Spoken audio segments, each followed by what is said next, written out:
Hablemos de algoritmos y el crecimiento de funciones. Para hablar de esto, pues primero necesitamos entender qué es un algoritmo. Como dice aquí, es un conjunto de instrucciones o reglas definidas y no ambiguas, ordenadas y finitas, que permite típicamente solucionar un problema, realizar un cómputo, procesar datos y llevar a cabo otras tareas o actividades según la Real Academia Española. ¿Qué significa esto? En otras palabras, es una receta o una serie de pasos a seguir para alcanzar una meta. ¿Sí? Con realizar un cómputo, pues bueno, son algunas operaciones numéricas, ordenar datos, qué sé yo, pueden ser muchas cosas. Pero eso es, ¿de acuerdo? Es un plan a seguir, el cual está bien definido, con los pasos bien en orden. Entonces, ahora hay que entender que es un programa informático. Muchas veces ese término se utiliza de forma indistinta, pero en realidad no.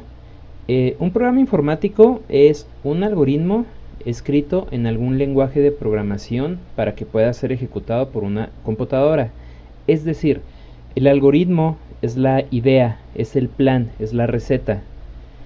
El programa es esa receta ya escrita y compilada para que la computadora lo ejecute. O sea, ya es concretar esa idea que tú tienes en algo que va a funcionar. Y bueno, todos los programas, de hecho todo, ¿no? Para alcanzar una meta vas a utilizar recursos. Aquí en este caso, bueno, los programas que vamos a hacer, los que existen, ¿no? Van a utilizar recursos, y estos recursos van a ser de dos tipos. El primero es pues la cantidad de iteraciones que le va a tomar hacer esto, es decir, ciclos de CPU, y a su vez esto se traduce en tiempo.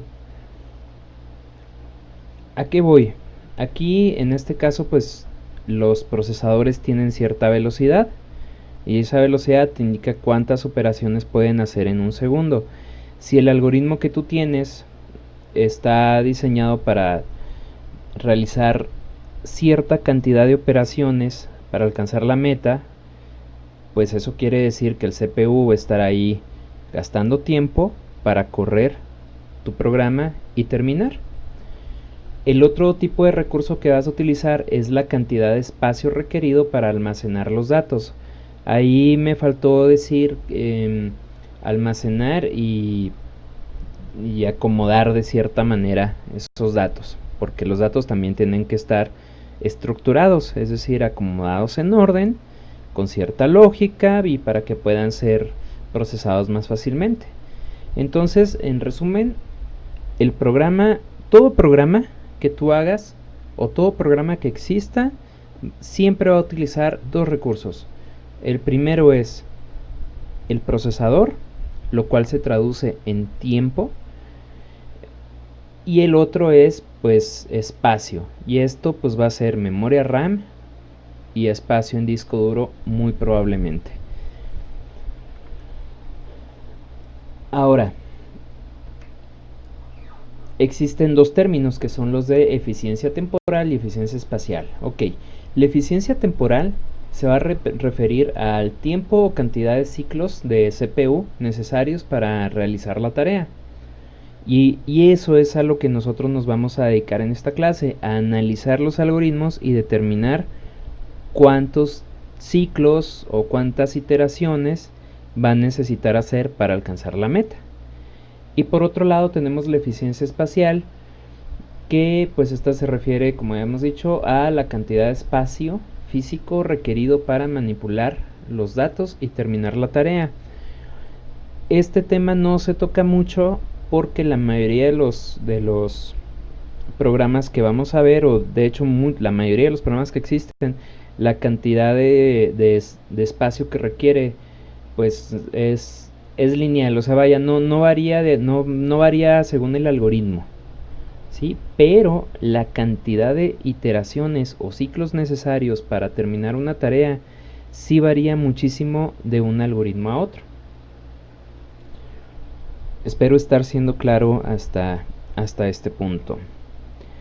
Y ahora hay que entender también lo que es eficiencia. Muchas veces la eficiencia la confundimos con la eficacia y son algo diferentes.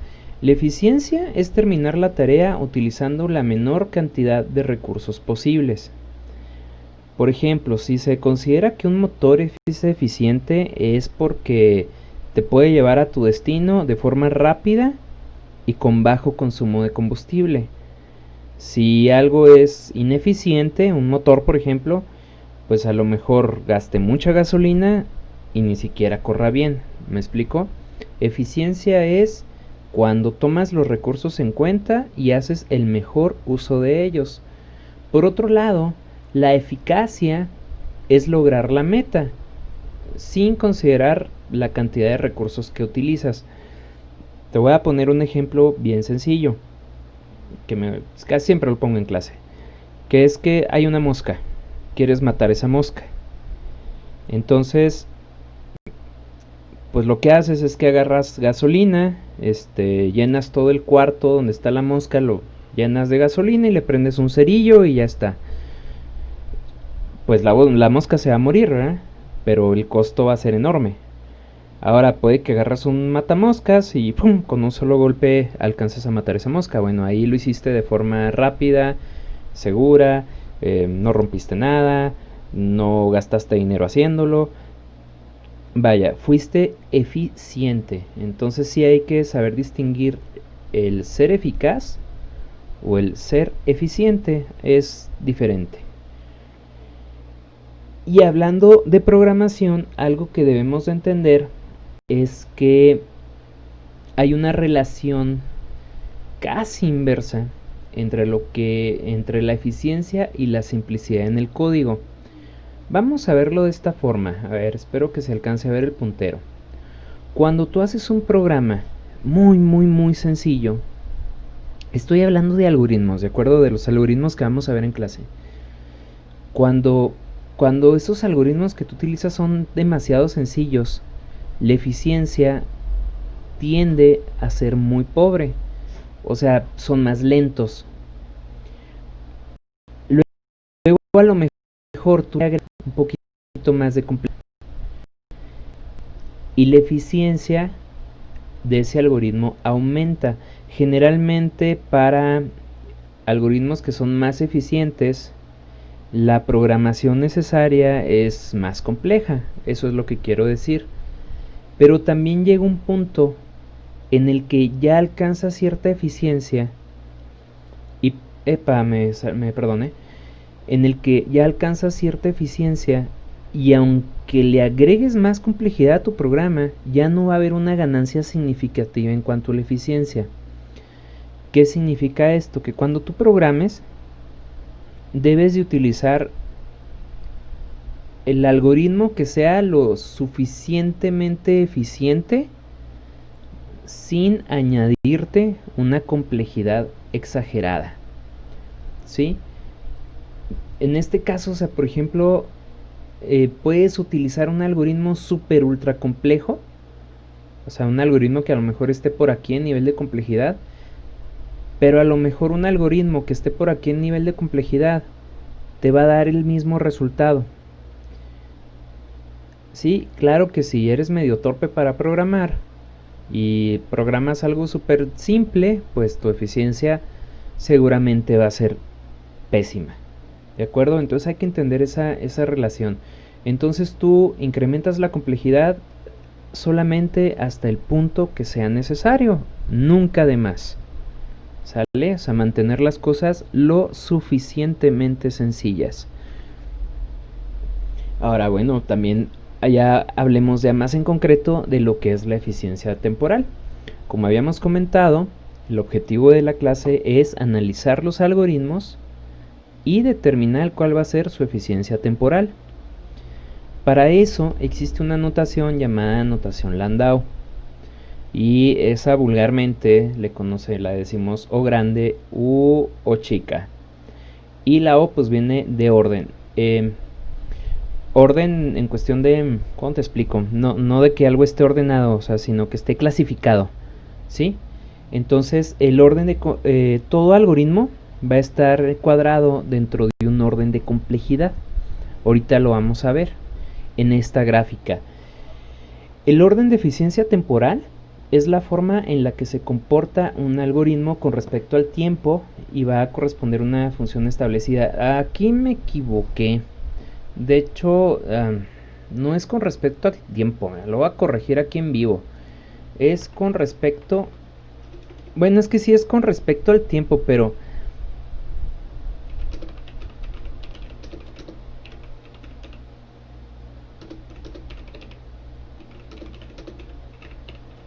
Ahí está. Esto sí se ve un poquito mejor. Ahora sí, esto se ve mejor. El orden de eficiencia temporal es la forma en la que se comporta un algoritmo con respecto a la cantidad de datos, ¿sí?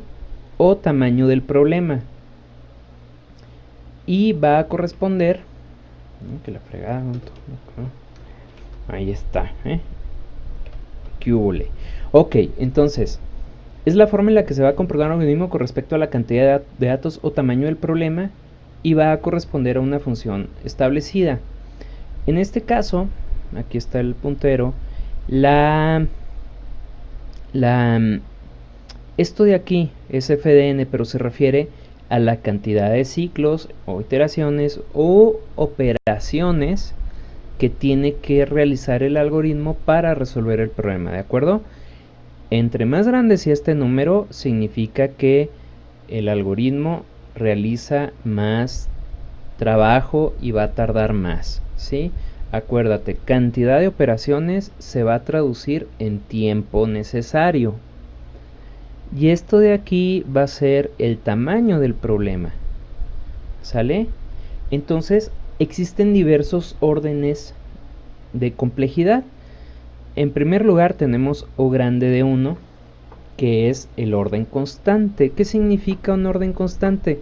No importa la cantidad o el tamaño del problema, siempre va a tardar lo mismo, ¿sí? Voy a poner un caso así súper exagerado. Imagínate que tienes que ordenar 100 datos y tienes un algoritmo que del orden de 1 o de orden constante, va a tardar cierto tiempo. Pero si ahora tienes el doble de datos que ordenar, pues resulta ser que ese algoritmo va a tardar exactamente lo mismo.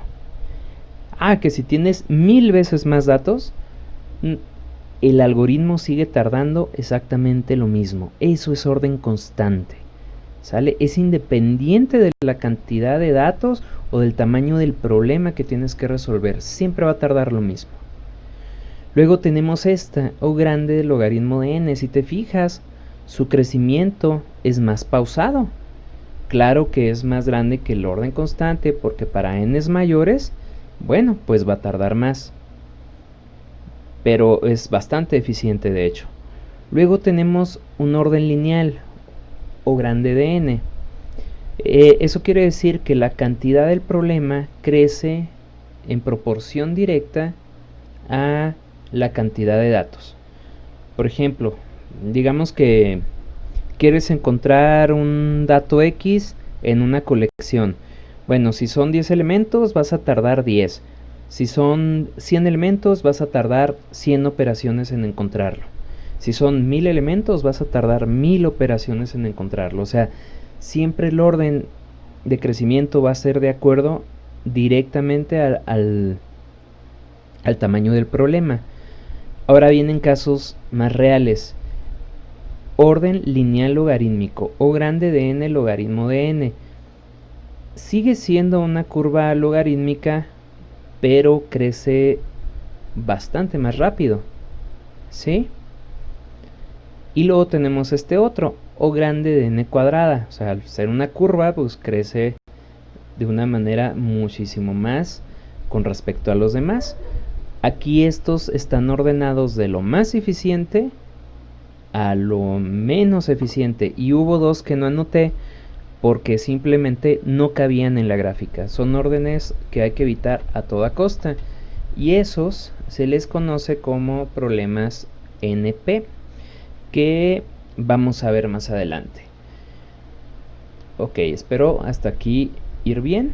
Entonces, todos los problemas que tú tengas, o sea, todos los algoritmos para resolver problemas, la forma en la que se van a comportar va a ser de acuerdo a esta tablita de aquí y otros que faltaron acá, pero que vamos a ver. ¿De acuerdo? Habrá algoritmos que sean independientes de la cantidad de datos o del tamaño del problema, y habrá otros que dependan del tamaño del problema, pero que sean algunos más rápidos y otros más lentos. ¿De acuerdo? Cuando la n es muy pequeña, este comportamiento no es tan claro. En esta gráfica, haz de cuenta que agarramos el problema que teníamos y le pusimos una lupa. Mira, me voy a regresar, ¿de acuerdo? Digamos que de aquí, del 3 para arriba, es muy claro qué algoritmo crece más que otro. ¿Te fijas? De aquí ya se alcanza a ver que esta curva les va a ganar a todas, o más bien va a ser la más lenta. ¿Sí? Luego por aquí se alcanza a ver que también la lineal logarítmica pues es más tardadita. Aquí es claro que la lineal pues es más eficiente, pero que aún es más eficiente la logarítmica, y que bueno, pues el orden constante ni se diga, ¿no? Pero ¿qué pasa de este lado? Bueno, cuando la n es muy pequeña, el problema en sí no es tan claro, porque tú podrías pensar que esta línea verde le va a ganar a todas y nada que es una de las más tardadas, ¿sí? O en este punto, esta línea café que corresponde a un orden cuadrático, parece ser que es más rápido que un orden lineal logarítmico, pero no. O sea, ¿qué quiere decir? Que estos órdenes comienzan a ser evidentes para valores grandes de n. Esto es importante recordarlo. Para valores grandes de n es cuando esto comienza a cobrar sentido, ¿de acuerdo? Para valores pequeños de n, esto es un enredo total. Lo comento por lo que vamos a ver más adelante. Ahora sí vamos a ver la definición formal de la notación de Landau. Y vamos a enfocarnos en concreto en la O grande, que es la que vamos a trabajar en el curso. Sea G de n el comportamiento real de un algoritmo. Ojo, el comportamiento real. Por ejemplo, digamos que tú ya viste el algoritmo, lo analizaste, hiciste algunas operaciones algebraicas y determinaste que este algoritmo se porta de esta manera. G de n, donde n es la cantidad de datos o el tamaño del problema. Entonces te da un n cuadrado sobre 2 menos 2n más 1, ¿sí? Entonces, realmente, o sea, lo que determina cómo se va a portar esto es n cuadrado, ¿sí? O sea, ¿por qué? Porque es el término preponderante, es el término que crece más rápido. Entonces, el orden de esta ecuación es n cuadrada, ¿sí? Porque es el término que manda, ¿sale? Esta es una constante, esta es una línea, pero esto es lo que hace que esta ecuación sea una curva. Espero haber sido suficientemente claro con esto. Ahora, digamos que f de n es una función característica que modela el comportamiento general del algoritmo. Digamos que f de n es igual a n cuadrado. Es lo que acabo de explicar, ¿sí? O sea, tú quitas todo lo demás y sabes que lo que define es n cuadrada. Entonces vamos a decir que f de n es igual a n cuadrada.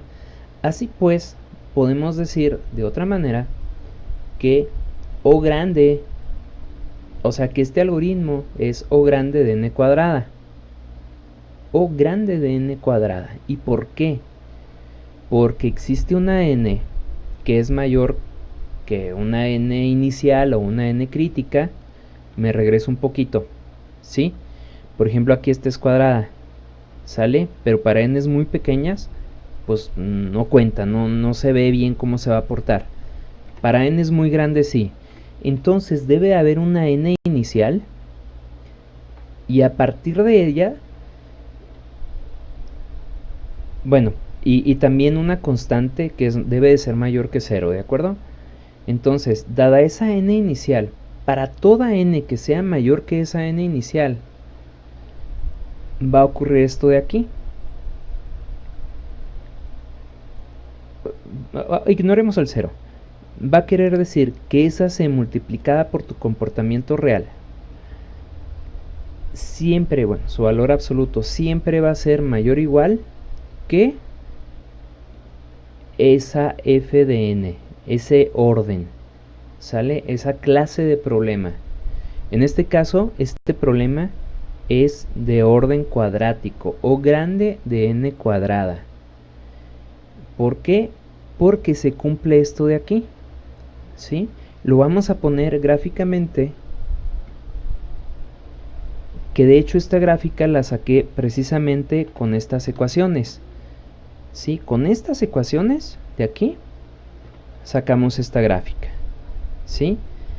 Utilizamos una c pequeña de 2 más o menos y ocurre esto, ¿sí?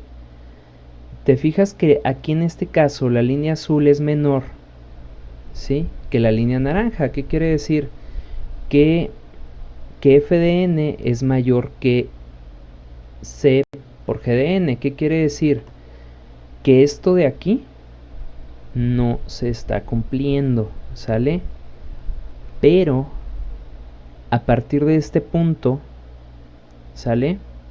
A partir aquí del, vamos a decir que del 82, 83 por ahí, la línea azul comienza a pasar por encima, ¿sale?